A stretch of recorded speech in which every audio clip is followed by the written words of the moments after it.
I thought this John Locke part was very important, particularly in confirming the dissolution of government, right? Because in the case that the courts failed to actually act on dissolving that win through the legitimacy of the supremacy authority, then in that reality, yes, all three branches have failed, and as such, it dissolves, or at least the state government's obedience to the federal consensus dissolves, which seems extremely delusional until you add up everything that I positioned in the first part with this. I'm gonna get to who is John Locke and why it's important and how binding it is to American constitutionalism towards the end. But let's start. John Locke really helps us look towards the aftermath of what a successful tyrant positions, what that resistance looks like. Contrary to what the January 6th insurrectionists believed, we don't have the inherent right to overthrow the government, but we have a right to rebuild it after it dissolves through lawful means, which eventually would require means that may be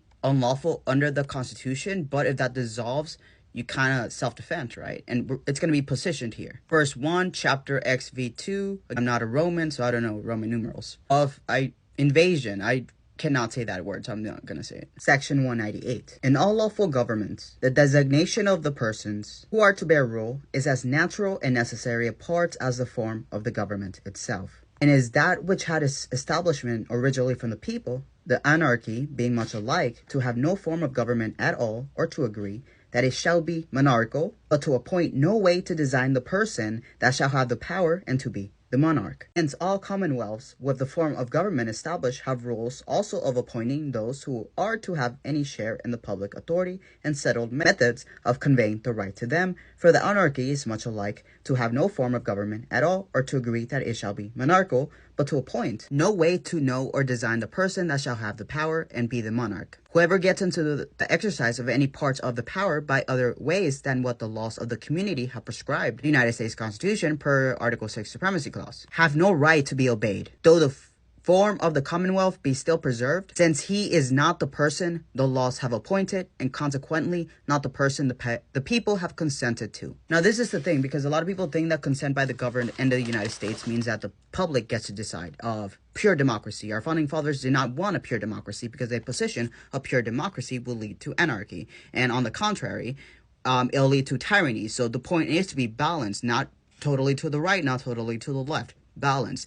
Now, those ingredients, we don't know. We're figuring that out. But we, the people, have the social contract of the Constitution. So we don't live in a build-your-own Constitution. Our Constitution is the social contract. And as such, what the people want is within the Constitution. Per Article 6 Supremacy Clause, that means that is above our public opinion, including democracy, if that is contrary and in violation to the constitutional supremacy, which is the law of the land. Chapter XV3 of tyranny. Wherever law ends, tyranny begins. For us, that's whenever Article 6 Supremacy Clause ends, because that's the law of the land. That is where law is derived. Whenever that ends, tyranny begins, because you are replacing the constitutional social contract of the collective with one man. That's a dictatorship. Whoever in authority exceeds the power given to him by the law and makes use of the force he has under his command to compass that upon the subject, which the law allows not, seizes in that to be a magistrate, and acting without authority may be opposed as any other man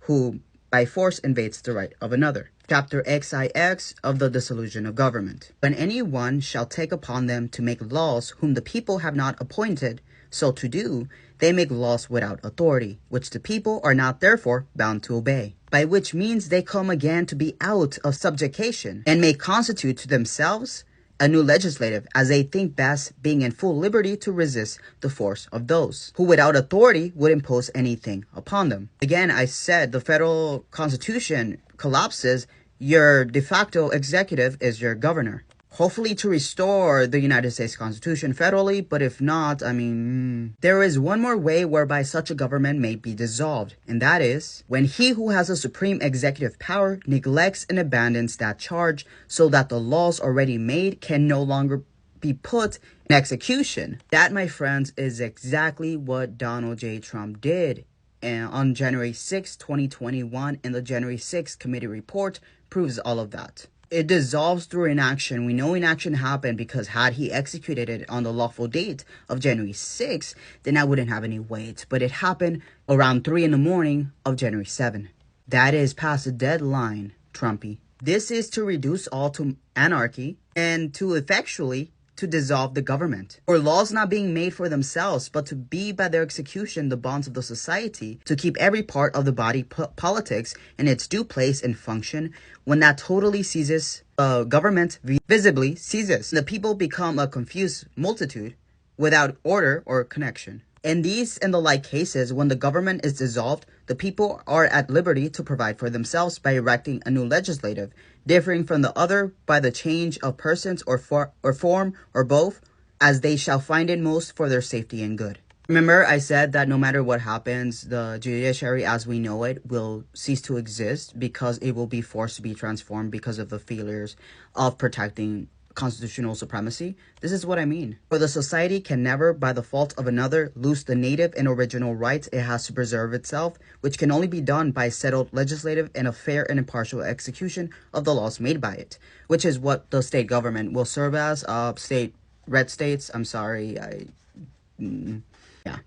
But blue states will be at the forefront of restoring the Constitution if he takes into office. Now, you may say, why should we listen to this John Locke fool? See, the social contract, which is literally what inspired the U.S. Constitution, is an idea from John Locke. 1689, so I didn't make all this shit up. The theory states that government exists with the consent of the people to protect basic rights and promote the common good. Note, the people is not you, it is not popular opinion. The people is the social contract. It is the United States Constitution, all right? It is not our vibes, not our opinions. It is the collective boundaries of politics and government that is under the supremacy of Article 6 Supremacy Clause, which is basically that anything within this social contract cannot go against it. Anything multiplied by 0 is 0. Anything that challenges the Constitution should be void. And we know this because of Federalist 78 through 83. Look at the court's video for more on that. Here, the Supremacy Clause, the Constitution is the law of the land, and all the laws that exist after that are only derived from the Constitution. Federalist 78 through 83 tells us that if the laws are contrary to the Constitution, then the Constitution reigns. The Constitution can change the laws. Laws cannot change the Constitution. Only the Constitution can change it per our Article 5, the Amendment Clause. But if that hasn't happened, then it's not binding. This is back through the Declaration of Independence, although doesn't have as much authority as the Constitution because that is prior to 1789, and only 1789 and onward is actually binding.